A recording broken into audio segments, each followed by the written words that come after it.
चलिए तो हम शुरू करते हैं, ठीक है। French revolution. रिवॉल्यूशन, ठीक है। देखो, अगर हम मोटा मोटी अगर तुमको समझाना चाहें फ्रेंच रिवॉल्यूशन क्या चीज़ था, तो देखो एक राजा था लुइस 16, ठीक है। लुइस 16 मतलब कि उसको जनता का इच्छा के बारे में पता ही नहीं था कि जनता असलियत में चाहता क्या है, या चाहता भी था क्या तो उसको उसके ऊपर ध्यान नहीं देता था। उसी की एक पत्नी थी मैरी एंटोनी। गेट्स गेट्स खोल दो।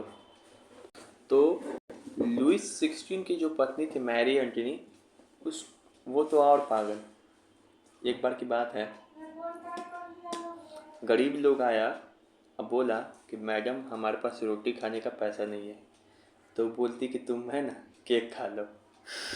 रोटी नहीं खा पाते तो क्या हो गया, केक खा लो। तो पागल वाला बात कर रही है। तुम बोलेगा कि हमारे पास मोबाइल खरीदने का पैसा नहीं है, तो कोई बात नहीं, लैपटॉप खरीद लो। ये कौन बात हुआ? अरे मोबाइल का पैसे तो लैपटॉप कहाँ से खरीदें? तो ऐसा पागल पागल था ये सब, ठीक है। इसी के प्रति जनता का आक्रोश होगा। अच्छा, एक चीज़ जो है हम थोड़ा पीछे से जोड़ते हैं। तुम्हारे बुक में दिया है फ्रेंच रिवॉल्यूशन, इससे पहले हो जाता है अमेरिकन रिवॉल्यूशन नहीं, इंडिपेंडेंस। American independence. तो रिवॉल्यूशन इंडिपेंडेंस में क्या अंतर है, मतलब क्रांति और स्वतंत्रता संग्राम में क्या अंतर है? देखो, क्रांति होगा ना कि अपने देश में अपने शासन के खिलाफ ना हो रहा है क्रांति। स्वतंत्रता संग्राम मतलब क्या क्या, अमेरिका आज़ाद हुआ किससे? ब्रिटेन का वहाँ उपनिवेश था। अमेरिका, पता है अमेरिका जब अमेरिका में ब्रिटेन का भी कॉलोनी था, उपनिवेश। मतलब उपनिवेश मतलब समझ ना, कब्जा करके रखा हुआ, इतना मोटा मोटी समझो। और फ्रांस का भी था, स्पेन का भी था अमेरिका पे। हाँ, अभी स्पेन को हम छोड़ते हैं, भूल जाओ। अभी यहाँ पे हमारा काम है फ्रांस को देखना और ब्रिटेन को देखना। तो ब्रिटेन से अमेरिका परेशान था क्योंकि वहाँ पे बहुत सारा टैक्सेस लगाया जा रहा था। कभी अमेरिकन रिवॉल्यूशन पढ़ाया जाएगा तो वहाँ पे बताया जाएगा। अमेरिकन रिवॉल्यूशन तुम्हारे बुक में नहीं है, ये क्लास 9 के लेकिन बिहार बोर्ड का बच्चा के बुक में है। तुम्हारे बुक से उड़ा दिया गया। तुम्हारे बुक से ज़्यादा हिस्ट्री का सिलेबस बिहार बोर्ड में है, पता है। अच्छा बात है मुझे। SCRT उसको बोलते हैं, SCRT। उसमें 5-6 उससे 8 वो चैप्टर है उसमें। पूरा वर्ल्ड वार को भी उसमें पूरा डिटेल में बताया गया। इसमें तुम्हारा वर्ल्ड वार उड़ा दिया गया, जल्दी जल्दी बताया गया। तो सुनो, यहाँ पर जो है कौन है, ये फ्रांस। तो फ्रांस अमेरिका का मदद करेगा उसके रिवॉल्यूशन में। फ्रांस की सेना जाएगा अमेरिका को स्वतंत्र कराएगा। तो जब फ्रांस की सेना अमेरिका को स्वतंत्र करा के ब्रिटेन से लौट रहा था, कहाँ पे, फ्रांस में। तो सोचा यार, हम जब बुराई के खिलाफ दूसरे देशों को बचा सकते हैं, मतलब अमेरिका को, तो अपने ही देशों को क्यों नहीं आज़ाद करा सकते इस मोनार्की से, इस राजतंत्र से। तो वहाँ से भी इसको क्या होगा, एक क्या मिलेगा, मोटिवेशन कि हमको अपने देश के राजतंत्र के खिलाफ जो ऑटोक्रेसी है, निरंकुश मतलब ऑटोक्रेसी है, राजतंत्र मतलब मोनार्की है, उसको ख़त्म करना चाहिए, ठीक है। निरंकुश मतलब कि हम जो बोले वही सही है, ठीक है ना, जिस पे कोई अंकुश न लगा सके। नीचे है। अब यहाँ पे देखो, तुम्हारे चैप्टर में पहला जो कॉन्सेप्ट पढ़ेंगे ये ब्रेस्टिल का किला वाला घटना। ये फ्लैशबैक दिखाएगा। पहला जो स्लाइड होगा ना बुक में, लाइन पहला पेज में फ्लैशबैक है, वो फिर से रिपीट होगा। फ्लैशबैक मतलब आगे का कहानी पीछे देखा, पीछे का कहानी आगे दिखा दे रहा है फिल्म में, वही चलेगा। पहला सवाल अगर हम पूछते, देखो जेल लूट लिया था, नहीं जेल तोड़ दिया था राजा लोग के खिलाफ, है ना। हाँ, अभी सुनते रहो। तो वही ना बोलते, पैसे पढ़ के रखेगा तो और आसानी से समझ में आएगा। देखो ये ब्रिस्टल का किला है। ये ब्रिस्टल को किला को है ना, फ्रांस की जो जनता है वो निरंकुश का प्रतीक मानता था कि राजा जो है सबको जेल में पकड़ के रख देता था, इसी जेल में, साला इसी जेल को तोड़ दिया जाए, ठीक है ना। तो यहाँ पे सवाल आता है पहला, the fortress prison in France is known as, जो फोर्टलेस था, किला बंद था, जेल, उसको फ्रांस में किस नाम से जाना जाता था? बेस्टाइल। क्या नाम से जाना जाता था? बेस्टाइल। बेस्टाइल का किला जाना जाता था। यही किला किला तोड़ फ्रांस की क्रांति की शुरुआत हुई। फ्रांस में रिवॉल्यूशन कहाँ से स्टार्ट हुआ? इसी किला को तोड़ेगा कब? 4 जुलाई, नहीं 4 जुलाई की 14 जुलाई शायद 4 जुलाई 1789। हाँ 4 जुलाई 1789 को ही इस किला को तोड़ के क्रांति का क्या करेगा? आगान करेगा, शुरुआत कर देगा। ठीक है। अब दूसरा सवाल इसी टॉपिक से पूछता है, अभी किला वाले टॉपिक पे है, किस तरीके से फ्रेंच रिवॉल्यूशन शुरू होता है, शुरू हुआ है ये जान, लेकिन उसका बैकग्राउंड अभी नहीं जाने, बैकग्राउंड जानेंगे। दूसरा सवाल है, why was the fortress prison the Bastille hated by all? मतलब जो ब्रेस्टाइल का किला है वही, तो वहाँ की जनता क्यों उसके प्रति घृणा दिखाई दे रहा था, क्यों उसको घृणा समझ रहा था? तो it is stood for a despotic power of the king, या बिकॉज ऑफ डिक्टेटरशिप, या एरिस्टोक्रेसी, या नॉन ऑफ दिस। देखो इसका रीज़न हो सकता है, ये भी हो सकता है और ये भी हो सकता है, ठीक है ना, या ऑल ऑफ द एबव भी हो सकता है, लेकिन सबसे बेस्ट चुनना है तो ये चुनेंगे। It stood the despotic power of king. Despotic मतलब क्या है कि निरंकुश टाइप का राजा के पावर को समझता था कि साला इसी किला को तोड़ दो, इसी में तो सबको बंद करता है ले जाके जो उसके खिलाफ आवाज़ उठाता है। इसी कारण फ्रांस की जनता बेस्टाइल को किला को ही तोड़ दिया। ठीक है। फिर यहाँ पे तीसरा क्वेश्चन आता है बेस्टाइल के किला से ही, which of the following statement is not associated with the event of 14 जुलाई 1789। 14 जुलाई 1789 को सोचो क्या क्या हुआ था बेस्टाइल किला पे। एक तो हमको पता ही है कि बेस्टाइल किला को क्या किया था, फ्रांस की जनता तोड़ दिया था, क्योंकि फ्रांस की जनता उस किला को क्या समझता था, राजा का निरंकुश प्रतीक है राजा का, ठीक है ना, ऑटोक्रेसी का प्रतीक है। और दूसरा कि वो जेल में से वो हथियार चुरा लिया था, बहुत सारे कैदी को रिहा कर दिया था, लेकिन क्या वहाँ पे राजा को मार दिया था? उस समय नहीं ना, राजा को तो बाद में गुलेटिन होगा बाद में, तो ये ऑप्शन गलत है। वो मान्यता उन्नीयता सब दे देता है राजा, तो ये अभी गलत है ये ऑप्शन, तो ये गलत चुनना था, तो ये चुन लिए। ठीक है। क्रांति की जरूर शुरुआत हो गया, लेकिन ऐसा नहीं कि उस दिन राजा को मार दिया था। बेस्टाइल का किला वाला घटना हुआ था, ये सब हुआ था। अब यहाँ पे देखो दूसरा सवाल, फ्रांस की क्रांति कब हुई? व्हेन फ्रांस क्रांति हेल्ड, कब हुआ था? 14 जुलाई 1789। कैसे हुआ? क्यों बोलते हैं 14 जुलाई 1789 को ही हुआ? क्योंकि फ्रांस की क्रांति का शुरुआत बेस्टाइल की किला को ही तोड़ के हुआ था। तो 14 जुलाई 1789 को फ्रांस की जनता ने बेस्टाइल की किला पेरिस पे आक्रमण कर दिया, तो इसी डेट को फ्रांस की क्रांति माना जाता है। सब एक्सप्लेनेशन भी लिखा हुआ है। ठीक है। और कहीं कहीं उड़ता। चलो अब यहाँ पे है दूसरा क्वेश्चन, वही बास्टील का किला के बारे में आप बताइए कौन सा कथन सही है, सही बात चुनना है। तो फ्रांस का किले का जेल था, सही बात है। यहाँ पे इसको लोग क्या करते थे, घृणा करते थे, और ये सम्राट के निरंकुश यानी कि ऑटोक्रेसी का क्या है, प्रतीक है। तो ऊपर में से सब सही। तो देखो अभी बताए थे उस वाले पिछले question none of the above दिया था, तो एक ही कोई चुनना था, लेकिन ऑल ऑफ द एबव देखा तो तीनों सही है। क्वेश्चन घूम गया था यहाँ से, जो रटेगा तो वो चल बचने जाएगा। बेस्टिल का किला का पतन कब हुआ, मतलब बेस्टिल का किला कब तोड़ दिया गया था? 14 जुलाई 1789। इसी को तोड़ के फ्रांस का रिवॉल्यूशन स्टार्ट हुआ।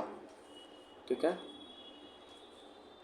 फिर से यहाँ पर है, पेरिस तथा देश के देहाती क्षेत्रों में अधिकांश लोग संघर्ष क्यों कर रहे थे?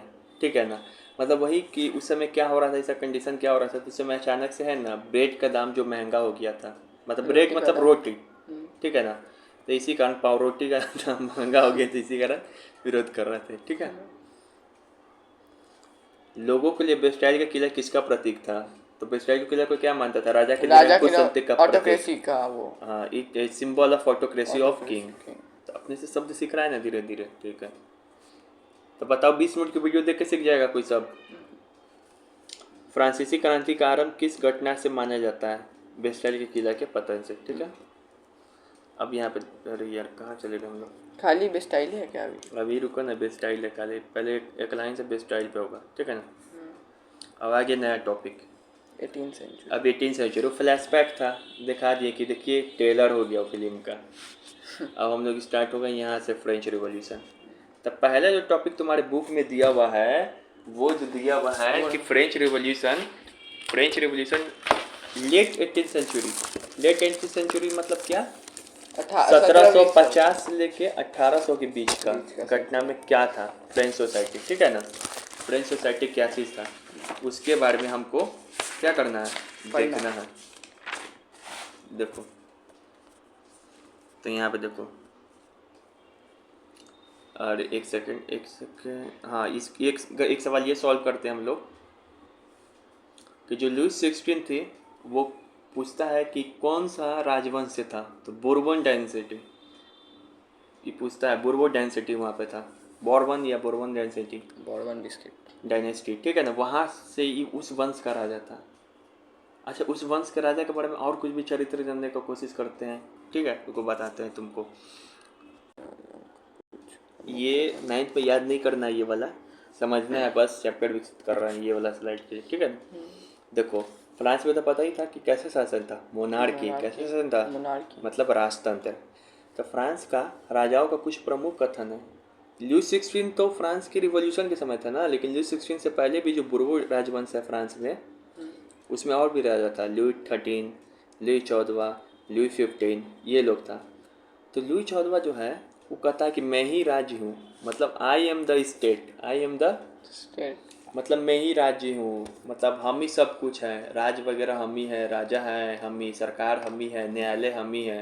यहीं से इसके मन में ये सब बात आने लगा था, ठीक है ना। लुइस 15 क्या कहता है, मैं ही भगवान हूँ, मेरे मरने के बाद प्रलय आएगा। मतलब हमको मान होगा और हम मर जाएंगे तब प्रलय आ जाएगा, तब आदमी लोग क्या रहता था, डर के रहता था। लुइस 16 क्या कहता है, ये तो पता ही कि ये तो एक तो छौड़ीबाज था, ही मैरी एंटोनी के चक्कर में था। मैरी एंटोनी तो पता ही फिजूल खर्चों वाली थी, और ये भी किसी का नहीं सुनता था, ठीक है। तो ये थोड़ा सा ये समझ में आ रहा है कि पूछे गए पे 9th क्लास में कि लुइस 16 किस वंश का था, तो बोर्बो डायनेस्टी, ठीक है। फ्रांस की रिवॉल्यूशन के समय कौन राजा था, 13, 14, 15, 16, ठीक है ना। बेचारा बहुत फंस गया था गंदा मामला में। हाँ, अब देखिए, अब यहाँ पे हम सवाल सॉल्व करते हैं तुम्हारे बुक का। Louis 16 Bourbon family of the king ascended the throne of France, he was married to home, मतलब लुइस 16 किससे शादी किया था ये पूछ रहा है। तो ऑस्ट्रिया की राजकुमारी जो थी, ऑस्ट्रिया की राजकुमारी, ऑस्ट्रिया के खिलाफ जब युद्ध होगा ना तो उसमें शामिल नहीं होगा, तो लोग कहेगा इसको कि तुम्हारी बीवी है ऑस्ट्रिया में, मतलब ऑस्ट्रिया में, तो शामिल नहीं होगा उसके खिलाफ, हैं, इस कारण भी शामिल हो रहा था, इसके खिलाफ आवाज़ भी उठेगा, ठीक है ना। तो ऑस्ट्रिया की राजकुमारी जो एंटोनी थी बहुत खर्चीली स्वभाव की थी, इसी से इसका शादी हुआ था, ठीक है। तो पूछेगा कि फ्रांस की रिवॉल्यूशन के समय रानी कौन थी, तो मैरी एंटोनी। कहाँ की थी वो, ऑस्ट्रेलिया नहीं, ऑस्ट्रिया। अब एक शब्द आता है तुम्हारे बुक में, लीवर्स किसको कहते हैं, लीवर्स। तो फ्रांस में मुद्रा जो चलता था ना राजा के समय, उसको बोलते थे लीवर्स। क्या बोलते थे, 2 बिलियन लीवर्स में बताया जाएगा, तो इसको क्या बोलते हैं, लीवर्स, ठीक है ना, है बताया जाएगा। लेकिन इस लीवर्स को, तो यहाँ पे ऐसे क्या होगा, unit of currency of livre, France के करेंसी को क्या बोला जाता था, लीवर्स। लेकिन इस लीवर को ये जब ये राजा बना था लुइस 16 1774 में, तो इसको डिसकंटिन्यू कर दिया गया। अब ऐसे एक सवाल और बन सकता है कि लुइस 16 राजा कब बना था फ्रांस का, तो 1774 में। कैसे याद रखेंगे, ऐसे याद रखेंगे कि 1776 में अमेरिकन रिवॉल्यूशन हुआ था ना, उसी से 2 साल पहले ये राजा बन चुका था फ्रांस का। चलिए यहाँ पे देखिए, एक शब्द है तुम्हारे वो, हाँ एक शब्द है तुम्हारे बुक में, द टर्म ओल्ड रिजिम, 20 साल की उम्र में बना था। एक शब्द है तुम्हारे बुक में, the term old regime. Old regime क्या चीज़ था, तो ओल्ड रिजिम किसके लिए शब्द यूज होता है, तो चारों ऑप्शन नहीं पढ़ेंगे, जो ऑप्शन होगा आंसर वही पढ़ेंगे हम, ठीक है। तो अपने से घर पे जाकर रुक के पढ़ेगा, ठीक है। ओल्ड रिजिम किसको कहते हैं, तो देखो ओल्ड रिजिम मतलब नाम में छुपा, ओल्ड रिजिम मतलब होता है व्यवस्था, काल, मतलब जो पुरानी व्यवस्था था, फ्रांस का सोसाइटी किस तरीके से पहले बटा हुआ था, उसी को कहते हैं ओल्ड रिजिम। कब का सोसाइटी, तो 1789 से पहले तक का, रिवॉल्यूशन होने से पहले तक का फ्रांस का सोसाइटी किस प्रकार बटा हुआ था, उसी को कहेंगे ओल्ड रिजिम। यहाँ से सवाल में घुमा सकता है कि ओल्ड रिजिम किसको बोलते हैं, सोसाइटी जो फ्रांस के रिवॉल्यूशन के 1789 के बाद का, कि उस समय का, कि उसके पहले का, पहले का। तो ओल्ड रिजिम मतलब 1789 से पहले फ्रांस की पुरानी संस्था क्या चीज़ थी, व्यवस्था किस प्रकार का था, उसको बोलते हैं। याद हो गया।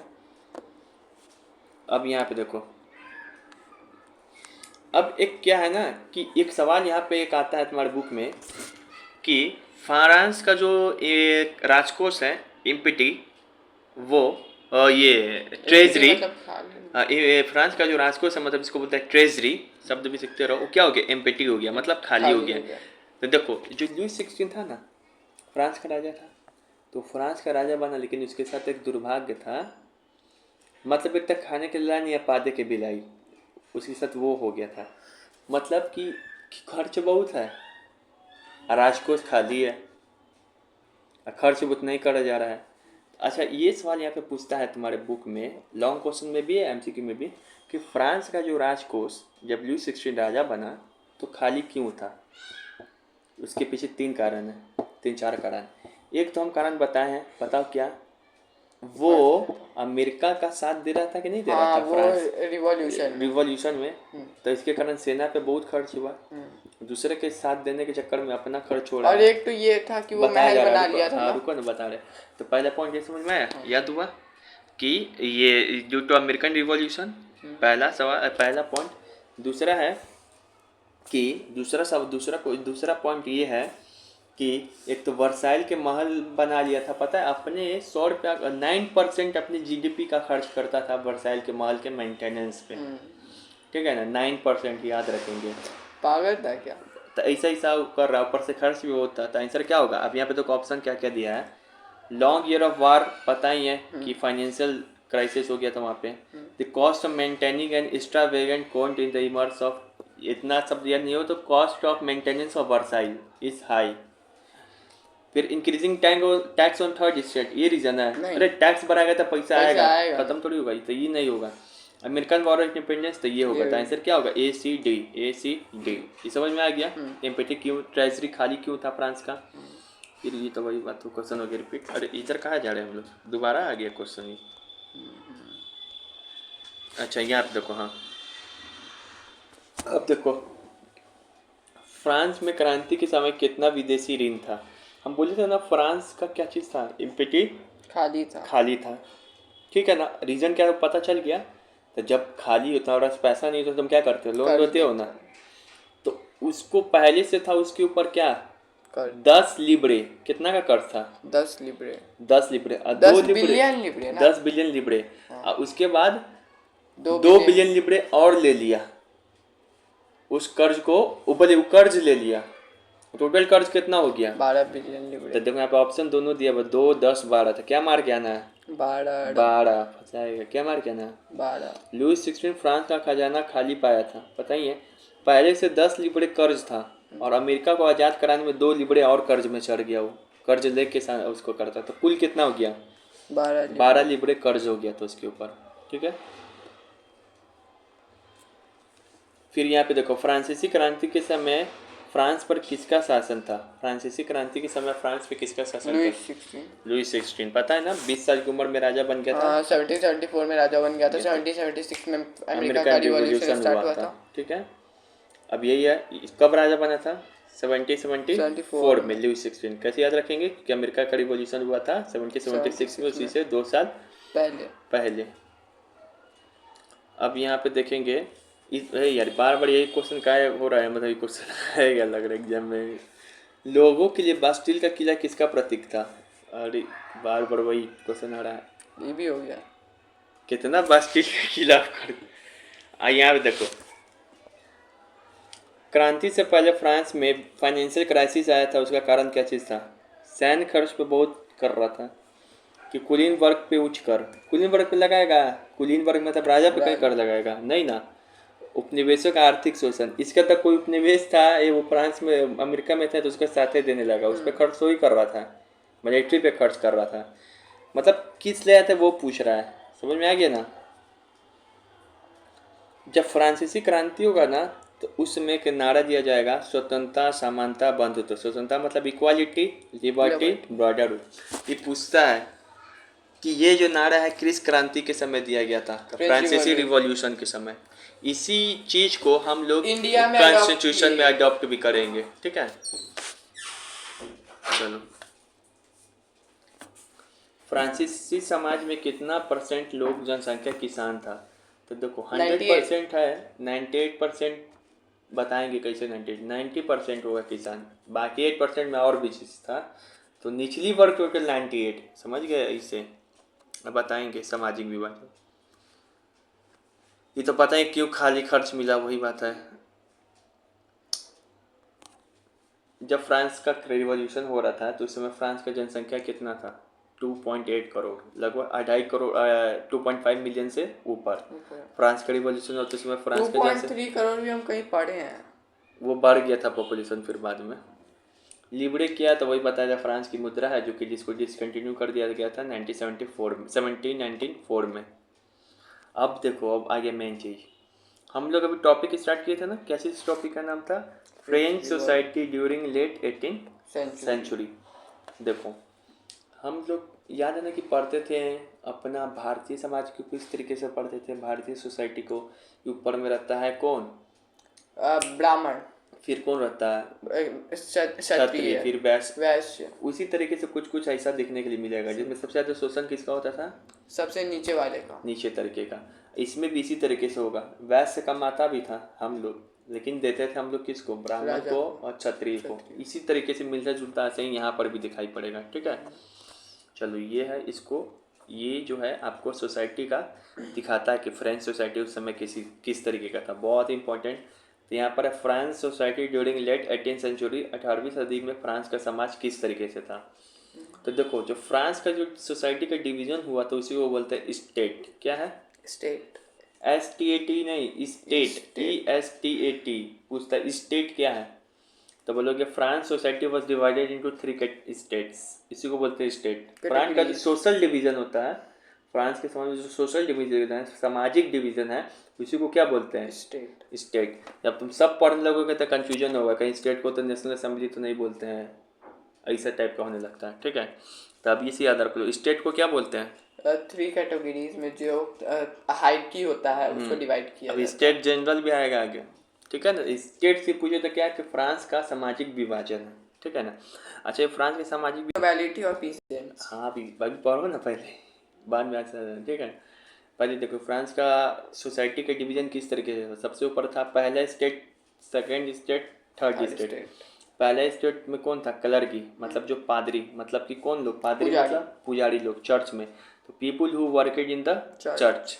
इसके पास पूरे फ्रांस में 1/5 लैंड था, मतलब 5 टोटल जमीन है। तो उसमें से ये वो जमीन किसके पास था? ई लोग के पास।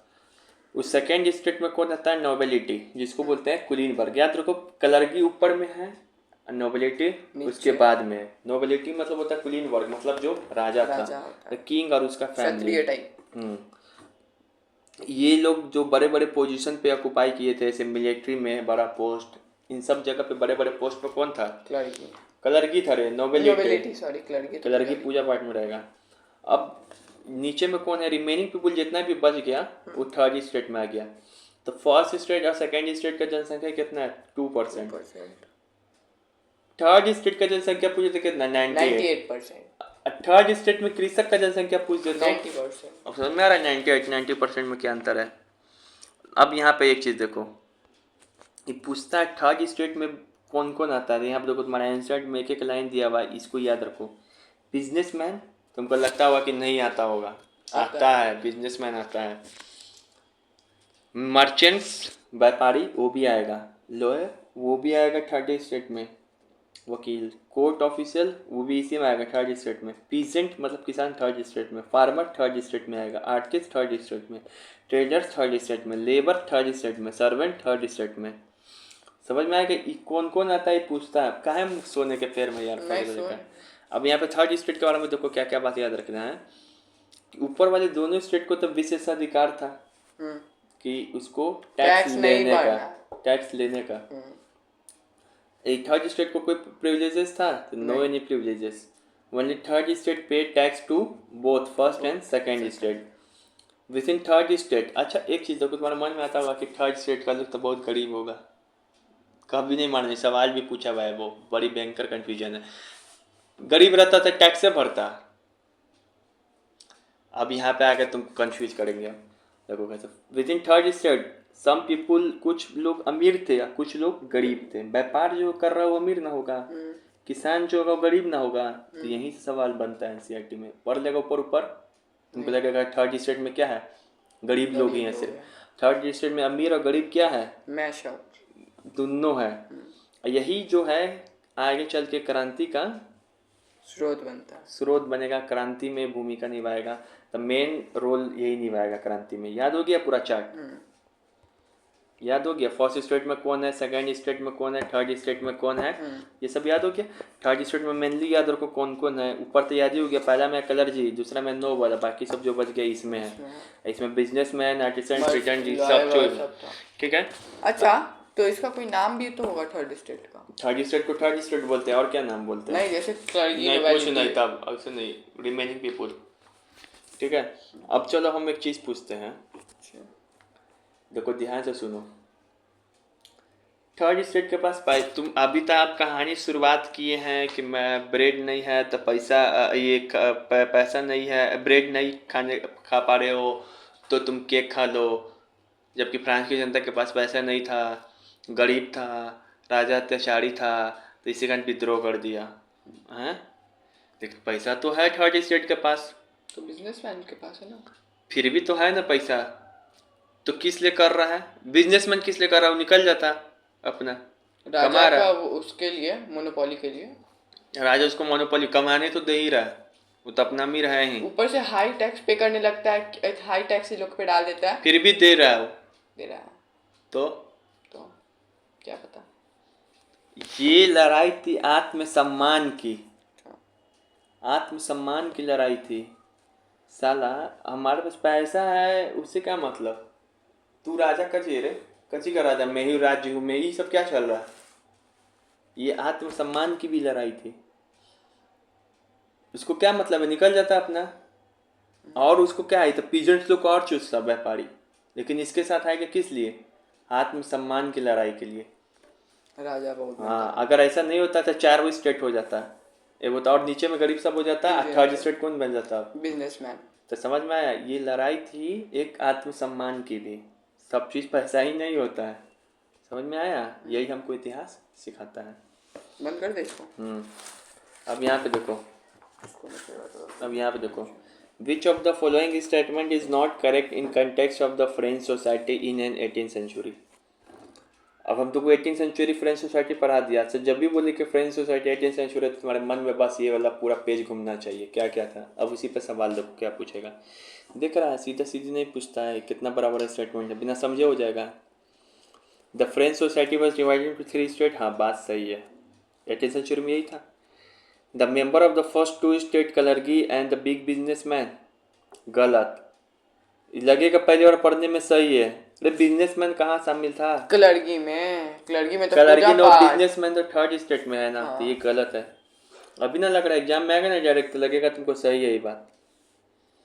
The noble enjoyed the feudal privileges such as feudal dues which they are exacted from the peasants, सही है। इस लाइन का मतलब नहीं समझ में आया होगा। फ्यूडल मतलब क्या होता है, प्रिविलेज मतलब क्या होता है? प्रिविलेज मतलब होता है विशेषाधिकार, फ्यूडल मतलब होता है सामंत, सामंतवादी व्यवस्था, मतलब कि जमीन से पैसा कमाना, जमींदार टाइप का, तो वो करता था वो काम।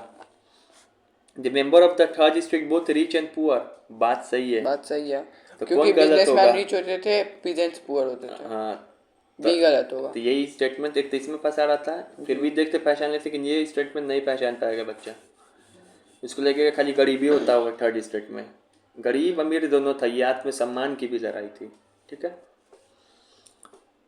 अब यहाँ पे देखो, the member of the first state are called, clergy की नोबल, फर्स्ट स्टेट क्लर्गी पहले सी फिर एन, ठीक है ना।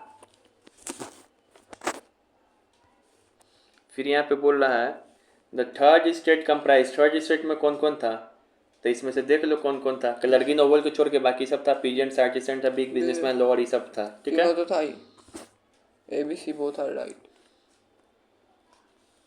फ्रांस में स्टेट का क्या रिप्लाई आ गया क्वेश्चन, स्टेट किसको कहते थे फ्रांस में, बताओ क्या बताते थे? स्टेट 3 भाग में जो सोशल हायरार्की को बांटा हुआ था, अलग अलग राज्य को स्टेट कहा जाता था।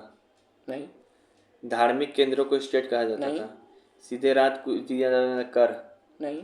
फ्रांस में सामाजिक विभाजन, यानी कि फ्रांस में सोशल डिवीजन कोई क्या बोलते थे, वो ये स्टेट, ठीक है। निम्नलिखित में से कौन 18वीं सदी मतलब 18th सेंचुरी में फ्रांसीसी समाज का वर्ग नहीं था? पादरी वर्ग था, कुलीन वर्ग था, राजा था? राजा था? नहीं था। राजा तो वो खुद नोबेलिटी में आ गया ना। उसके अंदर है व्यवसायी किसान, राजा वाला कोई वर्ग नहीं है, कुलीन वर्ग है वहाँ पे, ठीक है ना। देखो कितना कंफ्यूजन क्वेश्चन है, लगेगा राजा था। सेकंड स्टेट में कौन लोग शामिल थे? कुलीन वर्ग, नोबेलिटी, ठीक है। थर्ड स्टेट में कौन शामिल नहीं है इसमें से? तो याद रखो बहुत लोग शामिल थे, व्यापारी थे, मर्चेंट थे, अदालत थे, और कौन थे? ट्रेडर्स थे, डॉक्टर, लेकिन कुलीन वर्ग नहीं था। फिर से यहाँ पे बोल रहा है किस स्टेट को करों से छूट प्राप्त था, मतलब उसको कर नहीं देना पड़ता था। पहला और सेकेंड, सिर्फ तीसरा को क्या देना पड़ता था? कर।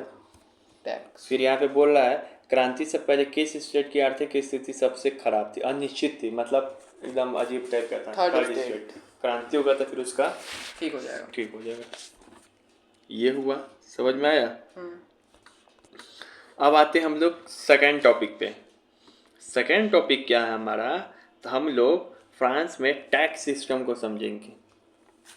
Tax system in France. Tax system in France. अभी पहला टॉपिक पर हम लोग क्या? Society in France during late 18th century. अब उसी का सब टॉपिक है, उसमें हम लोग समझते हैं कि टैक्स सिस्टम इन फ्रांस क्या चीज़ था, टैक्स सिस्टम किस तरीके से चल रहा था। तो देखो, in France farmer had to pay many type of taxes. देना पड़ता था ना फ्रांस में, फार्मर को बहुत सारा टैक्स देना पड़ता था, जिसमें जो दो टैक्स सबसे प्रमुख, एक है तीत और एक है टेल। ये तीत और टेल बात अभी रुक जाओ, अभी पहले और बहुत कन्फ्यूजन होता है आदमी को। तीत और टेल जब क्वेश्चन से बनाएंगे तब बोलना, ठीक है, थ्योरी में नहीं। तीत और टेल। जो तीत है, बताओ तीत क्या है? अब समझो, इतना आसान नहीं ना उड़ रहा है, अभी समझो, एग्जाम में बोलना तीत क्या है और टेल क्या है। तो तीत एक रिलीजियस टैक्स है, मतलब धार्मिक कर। किसके द्वारा लिया जाता था? चर्च के द्वारा। लिबिट मतलब क्या होता है? लेना। लिबिट मतलब लेना। इसमें क्या चीज़ था? 1/10 लिया जाता था तीत। मतलब तीत क्या लिया जाता था? 1/10 क्या चीज़ का? संपत्ति का नहीं, एग्रीकल्चर प्रोडक्ट का। कमाई का भी नहीं बिकता, एग्रीकल्चर प्रोड्यूस, तुम जितना भी एग्रीकल्चर प्रोड्यूस करोगे खेती, उसका 1/10 यहीं पे घुमा देगा तुम्हारे प्रॉपर्टी का ऑप्शन में। तो अच्छे से समझो, 1/10 किसका लिया जाता था? एग्रीकल्चर जितना निकलता था। हाँ, नोट, इस तीर्थ का जो पैसा आता था इकट्ठा करके पादरी अपना खर्च निकालते थे, अपना मेंटेनेंस, चर्च की पूजा या दान दून में नहीं लगाता था, ठीक है, यहीं फंसेगा। वो अपना साना शौकत मेंटेन करता था, ठीक है। जबकि टेल क्या चीज़ था? तीर्थ इनडायरेक्ट टैक्स है, एग्रीकल्चर प्रोड्यूस पे ना लग रहा है, फंस जाएगा। लेकिन टेल जो है डायरेक्ट टैक्स है, क्योंकि लैंड पे लग रहा था, डायरेक्ट लैंड टैक्स है। ये रिलीजियस टैक्स था, ये लैंड टैक्स है, ये इनडायरेक्ट टैक्स है, ये डायरेक्ट टैक्स है। This tax is levied by, this tax is directly paid to the state. State मतलब ये टैक्स डायरेक्टली किसको दिया जाता था? राजा जी को। किसको दिया जाता था? राजा।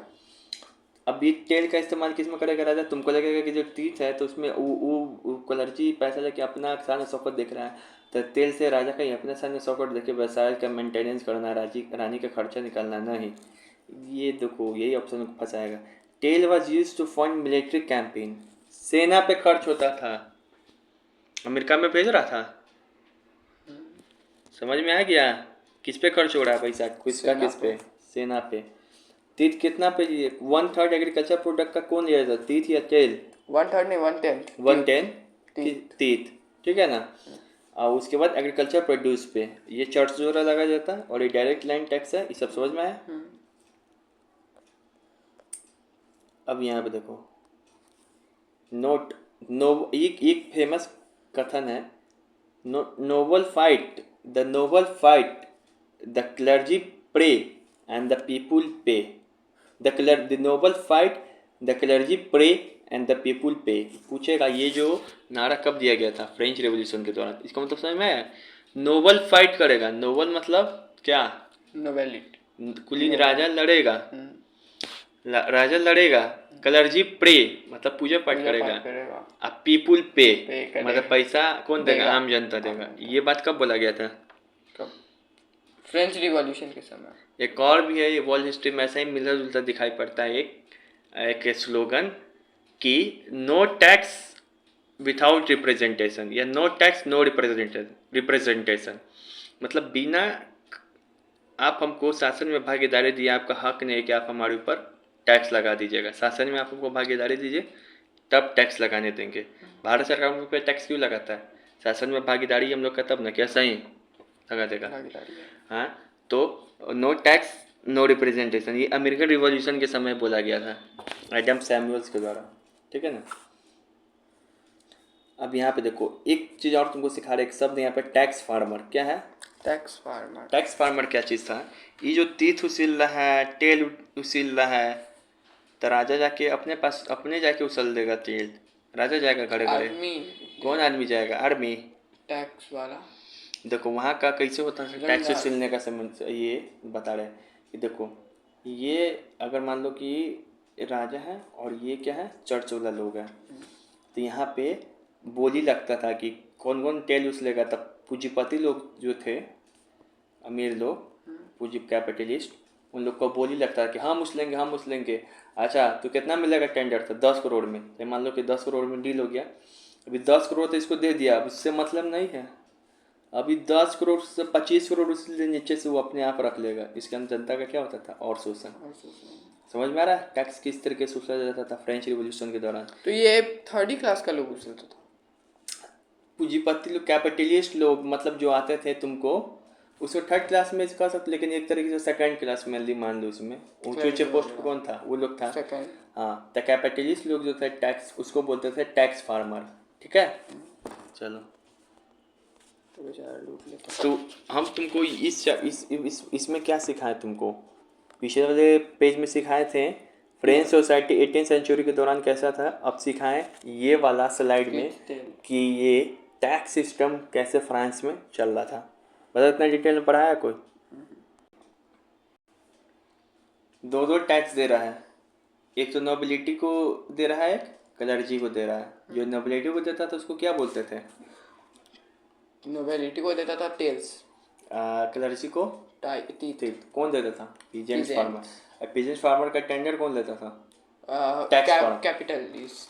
टैक्स फार्मर, उसको टैक्स फार्मर नाम दिया गया। टैक्स फार्मर कौन थे? कैपिटलिस्ट, जो फ्रांस के जो टेंडर लेते थे। अब सवाल आते हैं इसके ऊपर, और which one of the following is correct about the तीत? तीत के बारे में क्या सही है? तो पता ही था, जो चर्च के द्वारा लिया जाता एग्रीकल्चर प्रोड्यूस का 10% या 1/10, उसको वही बोलते हैं, ठीक है। सी ऑप्शन सही। फिर यहाँ पर बोल रहा है कि जो टैक्स जो दिया जाता था डायरेक्टली फ्रेंच सोसाइटी को, डायरेक्टली कौन सा टैक्स दिया जाता था? टेल। और वो कैसा टैक्स था? वो लैंड टैक्स था, ठीक है। तो बी। लिवरे तो आपको वो था ना, करेंसी था।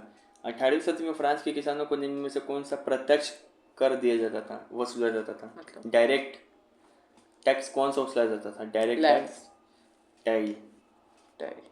लैंड टैक्स वही टाइल। टाइल मतलब वही धार्मिक कर हो गया 1/10। टाइल नहीं ना, टेट सॉरी।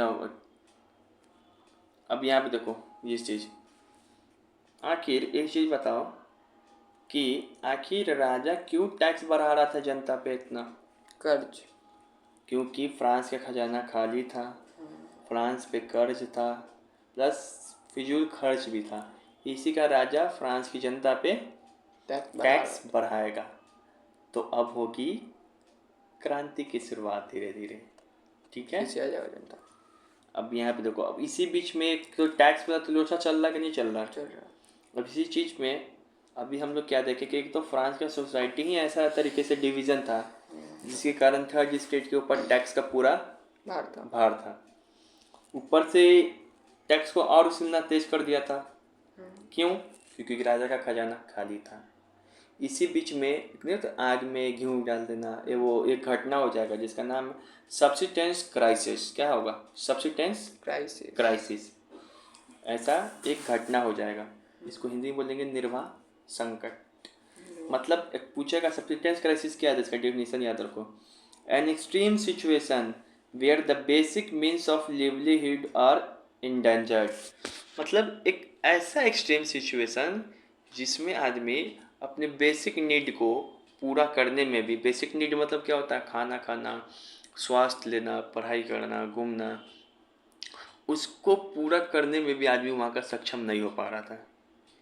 ये सब्सिस्टेंस क्राइसिस इसी को बोलते हैं। क्या ये शुरू से नहीं मौजूद था? तो टैक्स वगैरह बढ़ ही रहा था, उसी में ईबीए कटना एक देखने को मिल जाता है। तो सब्सिस्टेंस क्राइसिस क्या है? एक ऐसा एक्सट्रीम सिचुएशन है जिसमें लोग अपने बेसिक नीड को भी पूरा नहीं कर पाएंगे। क्यों नहीं कर पाएंगे? ऐसे क्या हो गया था उस समय? तो पॉपुलेशन इंक्रीज हो रहा था फ्रांस का उस समय। अच्छा, तो हो रहा है तो क्या हुआ? पॉपुलेशन तो इंक्रीज हुआ, लेकिन ग्रेन का प्रोडक्शन क्या हो गया? डिक्रीज हो गया। वही के वही रह गया, ये भी कह सकते। डिक्रीज होने लगा, खेती उतना अच्छा से नहीं हो पा रहा था, सूखा पड़ गया। ब्रेड का प्राइस भी महंगा होने लगा था। एक ब्रेड को खरीदने के लिए आदमी बोरा भर भर के पैसा दे रहा था। इसी से क्या हो गया? सब्सिस्टेंस क्राइसिस हो गया। तो 1715 में कितना फ्रेंच का रिवॉल्यूशन ये पॉपुलेशन था 2.3 करोड़। लेकिन जैसे रिवॉल्यूशन के समय वाला पीरियड हुआ था 1789, जिस समय सब बात चल रहा था, उसमें फ्रेंच का तुमका पॉपुलेशन जनसंख्या हो गया 2.8 करोड़। इसी समय तुम्हारा क्या हो गया था फ्रेंच में? सब्सिस्टेंस क्राइसिस, जिसमें लोग अपने बेसिक नीड को भी, भुखमरी नहीं बोल सकते हैं, भुखमरी तो है लेकिन और भी चीज़ तो है इसमें। चलिए इधर एन एक्सट्रीम सिचुएशन पूछ रहा है अब आपको। एक एन एक्सट्रीम सिचुएशन जहाँ पे हम लोग बेसिक मीन्स भी अपना पूरा नहीं कर सकते जीवन जीने के लिए। लाइवलीहुड मतलब जीवन भी आपका डेंजर हो गया, तो इसको क्या बोलते हैं? Subsistence crisis. ठीक है, ये है। अब यहाँ पे बोल रहा है कि सब्सिस्टेंस क्राइसिस, सवाल में बोल रहा है, पढ़ोगे तो सब्सिस्टेंस क्राइसिस का कारण क्या क्या है ये खोजना है। तो बताए थे ब्रेड का प्राइस इंक्रीज हो जाएगा, पॉपुलेशन क्या हो जाएगा? इंक्रीज हो जाएगा, और प्रोडक्शन क्या होगा? Decrease. Population increase, production decrease. Production could not keep pace with the demand. हाँ, प्रोडक्शन उतना नहीं बढ़ पा रहा है जितना कि पॉपुलेशन इंक्रीज हो पा रहा है। ब्रेड का प्राइस क्या हो गया? स्टेपल मतलब बढ़ गया, rise rapidly. Wages did not keep peace with the rise of prices. साथ साथ तुम्हारा वेतन भी नहीं बढ़ रहा है। तो पूछ रहा है क्या, कौन रिस्पॉन्सिबल नहीं है? तो इसमें से सारा रिस्पॉन्सिबल है ना। अगर पूछता कौन रिस्पॉन्सिबल है तब मारते ऑल ऑफ द अबव, लेकिन पूछ रहा कौन नहीं है तब मारेंगे नॉन ऑफ द दिस। समझ में आ रहा है? कौन नहीं पूछ रहा है, बाकी ये सारा तो है। सारा तो है, तो ऐसा कोई भी नहीं है कि इसमें से नहीं है। समझ में आ रहा है? ये सब नहीं वैसे ही आएगा नॉट नॉट करके। अब ये सवाल देखो कितना खतरनाक है। इसमें दिमाग लगाना है। How a subsistence crisis happen. जो सब्सिस्टेंस क्राइसिस का सिचुएशन बना है फ्रांस में, समझ में आ रहा है सवाल? तो सजाना है कैसे कैसे हुआ। और तुमको बताते हैं। पहले जब भी सवाल आए ऐसा, तो ये तो याद होना चाहिए ना क्या है, मोटा मोटी समझ में आ रहा है ना? Price white this that. तो सबसे पहले क्या होगा? सबसे पहले क्या होगा बताओ? अगर तुमको ऐसे नहीं समझ में आता, ऐसे नहीं देखना है, इसका ट्रिक है, ऑप्शन से सॉल्व करना है। कैसे सॉल्व करना है? ऑप्शन से। सबसे पहला ऑप्शन मतलब क्या है? या तो 2 है, या फिर 4 है, या फिर 3 है, या फिर 4। पहला ऑप्शन मतलब नहीं है। तो इसमें देखो 2 5 और 4, तीनों में सबसे पहले क्या हो सकता है? स्कार्सिटी ऑफ ग्रेन, मतलब ग्रेन कम हो जाए। अचानक से ग्रेन कैसे कम हो जाएगा जब तक प्रोडक्शन कम नहीं होगा? बैड हार्वेस्ट है। बैड हार्वेस्ट सबसे पहला रीजन होगा।